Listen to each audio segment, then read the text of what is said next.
कक्षा 12 के छात्र देखेंगे आपके अर्थशास्त्र अर्धवार्षिक जो कि 9 दिसंबर को पेपर हुआ था, उसके विकल्प के क्वेश्चन पिछले वीडियो में सॉल्व कर दिए गए थे और अन्य क्वेश्चन भी सॉल्व कर दिए गए हैं। यहाँ पर हम आपको 7वें क्वेश्चन जो कि 2 नंबर का आया है, यहाँ से आगे उत्तर बताने वाले हैं। तो देखेंगे क्वेश्चन आया है 7वां, कुल उपयोगिता क्या है, तथा इसके साथ ही इसका 8वां क्वेश्चन आया है सीमांत उपयोगिता क्या है। तो दोनों को समझेंगे। तो पहले हम बात करेंगे कि उपयोगिता क्या होती है। उपयोगिता क्या होती है? तो उपयोगिता एक सामान्य सी बात है कि आप जब कोई भी वस्तु खरीदते हैं तो क्यों खरीदते हैं? कोई भी वस्तु आप क्यों खरीदते हैं? क्योंकि वो वस्तु ऐसा गुण या विशेषता धारण करती है जो किसी आपकी आवश्यकता की पूर्ति करती है। जैसे आपकी 12वीं की पुस्तक आपके लिए क्यों चाहिए? क्योंकि वो आप पढ़ के उससे और अपनी परीक्षा पास कर लेंगे। ऐसे ही आपको ड्रेस क्यों चाहिए? क्योंकि वो आपकी यूनिफॉर्म है, आपकी आवश्यकता पूरी करती है कि आप स्कूल के निर्धारित गणवेश में आए।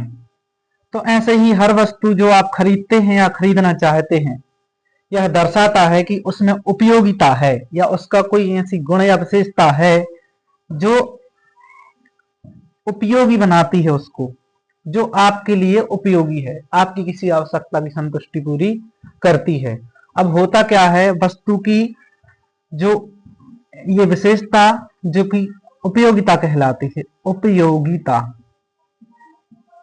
अगर हम कहें कि उपयोगिता हर वस्तु में एक समान होती है या वस्तु की अनेक इकाइयां होती हैं, 1 2 3 4 5, अगर हम इन वस्तुओं मतलब किसी वस्तु की 1 इकाई 2 इकाई 3 इकाई 4 इकाई 5 इकाई एक ही समय पर उपभोग करें तो इनसे मिलने वाली संतुष्टि में फर्क रहेगा, अंतर रहेगा। इनसे मिलने वाली उपयोगिता में अंतर रहेगा। तो चूंकि क्या होता है, किसी एक इकाई के उपभोग से किसी वस्तु की एक इकाई के उपभोग से जो उपयोगिता मिलती है वो सीमांत उपयोगिता कहलाती है। और यदि एक ही समय पर किसी वस्तु की अनेक इकाइयां 1 2 3 4 5 अनेक इकाइयों का उपभोग किया जाए तो इन सबकी सीमांत उपयोगिता अलग अलग होगी और यदि उनका योग लगा दिया जाए तो वो कहलाती है कुल उपयोगिता। तो ऐसे ही कुल उपयोगिता की परिभाषा क्या बन जाएगी? वस्तु की सभी इकाइयों के उपभोग से जो उपयोगिता उपभोक्ता को प्राप्त होती है। उपभोक्ता कौन है? आप हैं। तो कोई भी उपभोक्ता है, यदि वो किसी वस्तु की सभी इकाइयों का उपभोग करता है तो उन इकाइयों की सीमांत उपयोगिता या उन इकाइयों की कुल उपयोगिता उन सभी वस्तुओं की, एक सेकंड, तो बात क्या हो रही है, किसी वस्तु की सभी इकाइयों के उपभोग, हम इसमें किसी जोड़ दे रहे हैं, उत्तर बराबर किसी वस्तु की सभी इकाइयों के उपभोग से जो उपयोगिता उपभोक्ता को प्राप्त होती है उसे कुल उपयोगिता कहते हैं या वह कुल उपयोगिता कहलाती है। दूसरे शब्दों में, यदि कोई उपभोक्ता किसी वस्तु की 5 इकाइयों का उपभोग करता है तो पांचों इकाइयों की सीमांत उपयोगिता का योग, सीमांत उपयोगिता का योग या सीमांत उपयोगिताओं का योग कुल उपयोगिता कहलाएगा। तो इस तरीके से किसी वस्तु की जितनी भी इकाइयां उपभोग की जाए एक ही समय पर, उनसे मिलने वाली सीमांत उपयोगिता का योग कुल उपयोगिता कहलाएगी। अब सीमांत उपयोगिता क्या है देखेंगे। किसी वस्तु की एक अतिरिक्त इकाई के उपभोग से, यानी कि एक इकाई के उपभोग से, एक इकाई, किसी वस्तु की एक इकाई के उपभोग से प्राप्त होने वाली उपयोगिता को सीमांत उपयोगिता कहते हैं। किसी वस्तु की एक इकाई या एक अतिरिक्त इकाई के उपभोग से प्राप्त होने वाली उपयोगिता सीमांत उपयोगिता कहलाती है।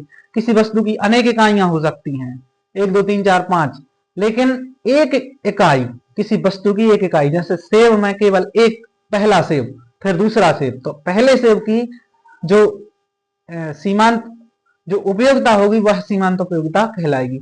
ऐसे ही दूसरे शब्दों में हम कह सकते हैं सीमांत उपयोगिता उस अतिरिक्त संतुष्टि को बताती है जो किसी वस्तु की एक अतिरिक्त इकाई के उपभोग से प्राप्त होती है। तो यह सीमांत उपयोगिता की परिभाषा है। नेक्स्ट क्वेश्चन देखेंगे आगे। तो अगला प्रश्न है 8वां, अनाधिमान वक्र। इसको तटस्थता वक्र भी बोलते हैं और इसको अनाधिमान वक्र भी बोलते हैं, अधिमान वक्र भी बोलते हैं और उदासीनता वक्र भी बोलते हैं। तो ये पूछा गया है कि इसकी दो विशेषताएं बताओ। इसकी 4-5 विशेषताएं होती हैं, दो विशेषताएं पूछी गई हैं। तो हम पहले इसको समझेंगे ये होता क्या है, फिर उसकी विशेषताएं अपने आप समझ में आ जाएंगी। तो होता यह है कि यदि कोई उपभोक्ता अपनी सीमित आय से कभी वस्तुएं खरीदता है तो वो कम से कम दो वस्तुएं खरीदता है, एक्स और वाई, और इन दोनों वस्तुओं को उनकी कीमत के आधार पर एक निश्चित मात्रा में खरीदेगा, एक निश्चित क्वांटिटी में, एक निश्चित मात्रा में खरीदेगा। तो चूंकि उपभोक्ता की आय सीमित है, उपभोक्ता की आय सीमित मान लो 20 रुपए है, 20 रुपए को वो दो वस्तुओं पर खर्च करता है, तो एक वस्तु की एक मात्रा और दूसरी वस्तु की 6 मात्राएं खरीद पाता है। तो ये ए संयोग होगा। माना कि ए संयोग में वो एक वस्तु की एक मात्रा और दूसरी वस्तु की 6 मात्रा लेता है।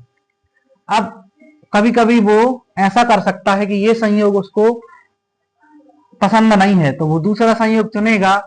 तो चूंकि एक्स वस्तु की मात्रा बढ़ाएगा तो वाई वस्तु की मात्रा उसको कम करनी पड़ेगी, माना कि 3 कर देगा वो, क्योंकि आय सीमित है तो ये वस्तु बढ़ाएगा तो इसकी मात्रा कम करनी पड़ेगी। ऐसे ही अगर हम कहें कि ये संयोग भी उसको पसंद नहीं है तो वो तीसरे संयोग की बात करेगा जिसमें यहां पर वस्तुएं 3 खरीदेगा और यहां पर 2 खरीदे, यानी एक्स वस्तु की 3 मात्रा और वाई वस्तु की 2 मात्रा। तो ये ऐसे संयोग हैं कि वो आपस में विनिमय कर सकता है, बदल सकता है, आपस में ऐसे इन संयोगों को बदल सकता है।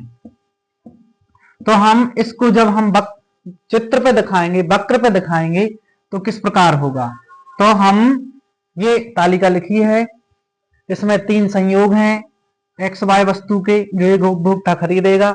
तो हम यहां पर एक्स वस्तु को दिखा रहे हैं जिसमें 2, 4 और 6 ये स्केल रहेगा, और यहां पर कितनी एक्स अक्ष पर एक्स वस्तुएं दिखाएंगे तो 1, 2, 3 मात्रा।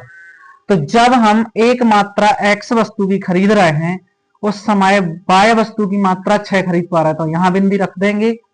और जब हम दूसरे संयोग में क्या हो रहा है, ये ए संयोग हो गया, ए संयोग। और बी संयोग में क्या हो रहा है, जब दो वस्तु खरीद पा रहे हैं, कौन सी वाली, एक्स वस्तु, तो वाई वाली 3 खरीद पा रहा है तो एक्चुअली 3 तो 3 के सामने बिंदी रख देंगे। ये हो गया बी संयोग। और सी संयोग क्या कह रहा है कि जब हम एक्स वस्तु की तीसरी मात्रा खरीदेंगे, मतलब 3 मात्रा खरीदेंगे, तो उस समय वाई वस्तु की 2 मात्राएं खरीद पाएंगे। तो एक्स वस्तु की 3 मात्रा, उस समय वाई वस्तु की 2 मात्रा। तो हम यहां पर सामने बिंदी रख देंगे।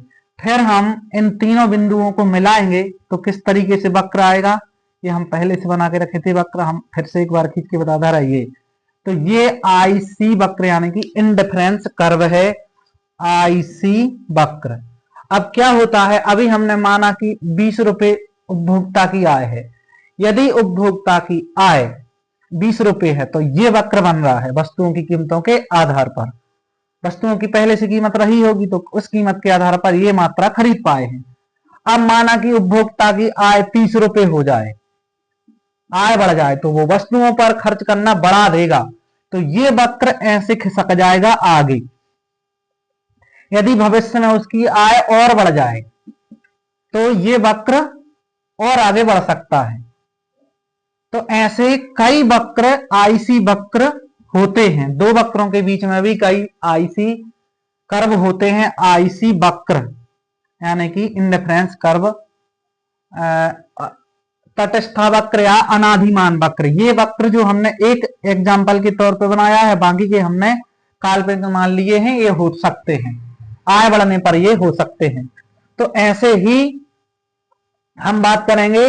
अब चूंकि इसका ढलान कैसा है, ऐसा है, तो इसे कहते हैं, इसे हम यदि विशेषता के तौर पे कहें, क्योंकि दो विशेषताएं बताना है, तो पहली विशेषता हम कहेंगे कि अनाधिमान वक्र, अनाधिमान वक्र, अनाधिमान वक्र बाएं से दाएं, ये बायां है और यहां से इस तरफ दाएं तरफ, बाएं से दाएं नीचे गिरता है, गिरता है, और इसे बोलते हैं उन्नतोदर होता है, उन्नतोदर। आप केवल ये बोल सकते हैं कि ये उन्नतोदर होता है, उन्नतोदर गिरता है और उन्नतोदर होता है। तो ये पहली विशेषता हो गई। अब इसका कारण क्या है, क्योंकि एक उपभोक्ता अपनी सीमित आय से किसी वस्तु की यानी कि दो वस्तुओं की निश्चित मात्रा खरीदता है, और यदि उसे एक वस्तु की मात्रा बढ़ानी पड़े तो उसे दूसरी वस्तु की मात्रा घटानी पड़ेगी। इस कारण से ये बाएं से दाएं नीचे की ओर गिरता है, क्योंकि उसे एक वस्तु की मात्रा बढ़ाने के लिए दूसरी वस्तु की मात्रा घटानी पड़ती है। अब हम दूसरी विशेषता ये कह सकते हैं, एक विशेषता हो गई अनाधिमान वक्र बाएं से दाएं, बाएं से दाएं नीचे, नीचे गिरता है, नीचे गिरता है और उन्नतोदर होता है।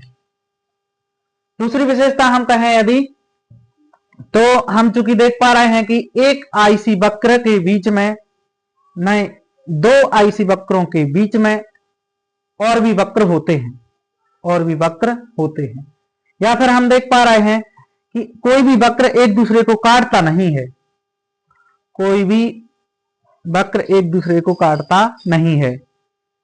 और भी विशेषता देख पा रहे हैं हम कि कोई भी आईसी वक्र दाएं खिसक सकता है और बाएं खिसक सकता है, मतलब कि जैसे ये है, ये तो इस तरफ भी आ सकता है और इस तरफ भी जा सकता है, इनके अपने कारण होते हैं।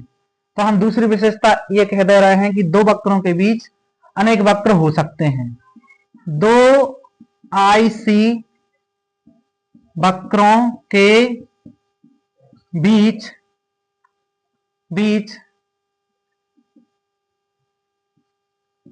अनेक आईसी वक्र हो सकते हैं। उनका कारण यह है कि आय बढ़ती जाए या किसी अन्य उपभोक्ता की आय अलग है, कम है, ज्यादा है, तो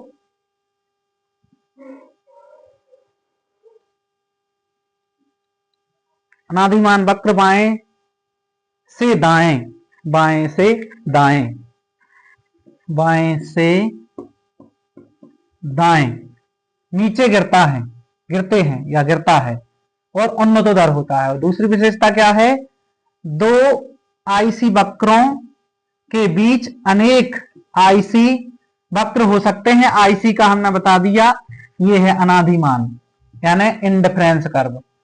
और हम तीसरी विशेषता, दो विशेषताएं लिखना है लेकिन तीसरी विशेषता लिख ले रहे, यह है मूल बिंदु की ओर उन्नतोदर होते हैं,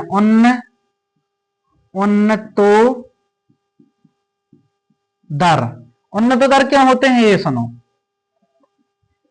उन्नतोदर का मतलब होता है कि ये बिंदु जो है, मूल बिंदु की बात हो रही है, ये हम यहां, ये लाइन है, ये मूल बिंदु की है, या फिर हम ये बिंदु है, इसको मूल बिंदु कहेंगे, तो इससे दूर तरफ भागता है, दूर तरफ भागता है, ये कभी यहां नहीं आता, यहां माइनस में नहीं आता, तो इसको हम कहेंगे यह मूल बिंदु की ओर उन्नतोदर होता है, यानी कि उठता हुआ होता है, उठता हुआ। कभी ऐसा नहीं है कि वो 0 पॉइंट पे आ जाए। और इसका कारण है कि कोई भी उपभोक्ता कभी भी किसी वस्तु की 0 मात्रा नहीं खरीदता, कुछ ना कुछ मात्रा खरीदता है, यानी 1 केजी 2 केजी या प्लस में ही मात्रा खरीदता है, इसलिए नीचे तरफ नहीं आता। तो ये 3 विशेषताएं हो गई, और भी विशेषताएं होती हैं, क्योंकि वीडियो लंबी हो जाएगी इसलिए इसको इतना ही रहने दे रहा है। अब अगले क्वेश्चन की बात कर रहे हैं, इसी का अथवा आया है स्थानापन्न वस्तुएं किन्हें कहते हैं, या हम कहें तो इनका अर्थ होता है प्रतियोगी वस्तुएं किन्हें कहते हैं। तो ये सामान्य सी बात है, ऐसी वस्तुएं या वे वस्तुएं जिनका प्रयोग एक दूसरे के स्थान पर किया जा सकता है या एक दूसरे के बदले किया जा सकता है, उन्हें प्रतियोगी वस्तु कहते हैं। जैसे चाय, कॉफी, गुड़, चीनी, यानी चाय के स्थान पर कॉफी, गुड़ के स्थान पर चीनी, या एक दूसरे से बदला जा सकता है। इन वस्तुओं में यदि एक वस्तु का मूल्य बढ़ता है तो दूसरे वस्तु की मांग बढ़ती है। क्योंकि यदि माना चाय की कीमत बढ़ जाए तो कॉफी की मांग बढ़ेगी, क्योंकि चाय महंगी पड़ने लगेगी, तो लोग चाय के स्थान पर कॉफी का प्रयोग करेंगे। तो ये प्रतियोगी वस्तुएं होती हैं या स्थानापन्न वस्तुएं होती हैं।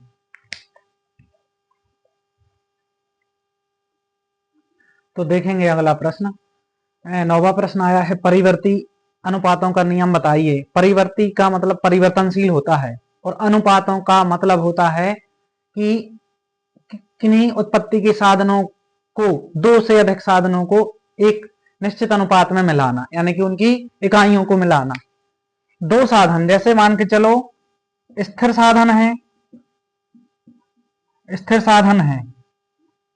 साधन की एक मात्रा और परिवर्तनशील श्रम की एक मात्रा, और ये दोनों मिलके कितनी वस्तुएं बना लेते हैं? 10। अब स्थिर साधन तो स्थिर रहते हैं अल्पकाल में, क्योंकि ये विश्लेषण पूरा अल्पकालीन है, इसको आप अल्पकालीन मान के चलें। अल्पकाल में ये निकल के आता है कि कुछ साधन बदले नहीं जा सकते, इसलिए वो स्थिर होते हैं, और कुछ साधन बदल सकते हैं। जैसे श्रम 2 लगा सकते हैं, श्रमिक 2, चाहो तो आप कल बढ़ा दो संख्या। तो ये दोनों मिलके कितनी बना रहे हैं संख्या? 28। हमने ये एग्जाम्पल लिया है। तो ये, चूंकि ये जो बात हो रही है ये एक तकनीकी बात हो रही है और अनुपात की बात हो रही है। अनुपात तो क्या होता है, जब हम स्थिर साधनों को चूंकि बदल नहीं सकते और परिवर्तनशील साधनों में लगातार वृद्धि करते जाते हैं, यानी श्रमिकों की संख्या में वृद्धि करते जाते हैं, तो एक समय ऐसा आता है कि पहले तो उत्पादन बढ़ता है लेकिन फिर घटने लगता है। तो उसी बात की व्याख्या ये परिवर्ती अनुपातों का नियम करता है। नियम का मतलब होता है एक लॉ, एक ऐसी चीज जो रिपीट होती है या वो होती ही है, नियम, लॉ। तो वही बात हो रही है कि अल्पकाल में यदि हम स्थिर साधनों से परिवर्तनशील साधनों को प्रतिस्थापित करते जाएंगे, यानी कि परिवर्तनशील साधनों में वृद्धि करते जाएंगे, तो एक समय के बाद या एक अवस्था के बाद उत्पादन घटने लगता है। औसत उत्पादन और सीमांत उत्पादन, यानी इन परिवर्तनशील साधनों का जो उत्पादन है वो घटने लगता है। एक समय तक बढ़ेगा फिर घटने लगता है।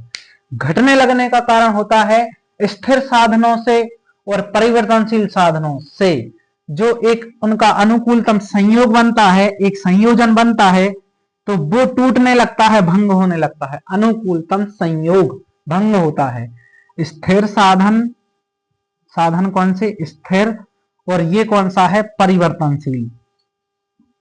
श्रम परिवर्तनशील साधन है क्योंकि हम इसको बदल सकते हैं। तो हाँ, ये दोबारा बात हो गई, पहले बता चुके थे। तो देखेंगे परिभाषा क्या बनाएंगे हम इस पूरे समझने के दौरान। परिवर्ती अनुपातों का नियम उत्पादन के कुछ साधनों को स्थिर रखकर अन्य साधनों की मात्रा में वृद्धि के फलस्वरूप उत्पादन की मात्रा पर पड़ने वाले प्रभाव की व्याख्या करता है।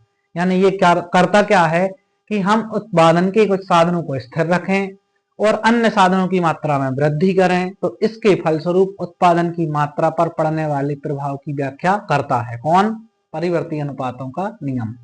अन्य शब्दों में समझें तो उत्पादन के साधनों के संयोग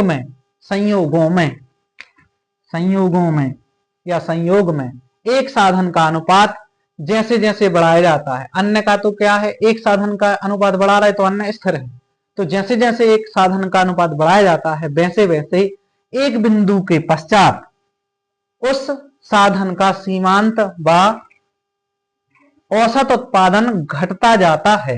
ये लॉ है। ये कौन सा लॉ है? परिवर्ती अनुपातों का नियम। और ये अल्पकालीन विश्लेषण है। अल्पकाल में दो प्रकार के साधन निकल के आते हैं, स्थिर साधन और परिवर्तनशील साधन। ये एग्जाम्पल दिया जा रहा है उदाहरण के तौर पे, माना कि बाकी के साधन तो स्थिर हैं, एक साधन जो परिवर्तनशील है वो है श्रम। तो जब हम एक श्रमिक लगाए हैं तब हमारे यहाँ 10 इकाइयां उत्पादन हो रहा है। तो उस समय औसत उत्पादन का मतलब होता है एक व्यक्ति द्वारा कितना काम किया गया होगा। तो कुल में अपन बाकी सभी व्यक्तियों का भाग दे रहे हैं, जितने व्यक्ति उनकी संख्या का भाग। तो बात हो रही है यहाँ पर कुल 10 है, तो एपी यानी कि औसत उत्पादन भी 10 होगा एवरेज प्रोडक्शन, और 10 ही मार्जिनल प्रोडक्शन होगा सीमांत उत्पादन।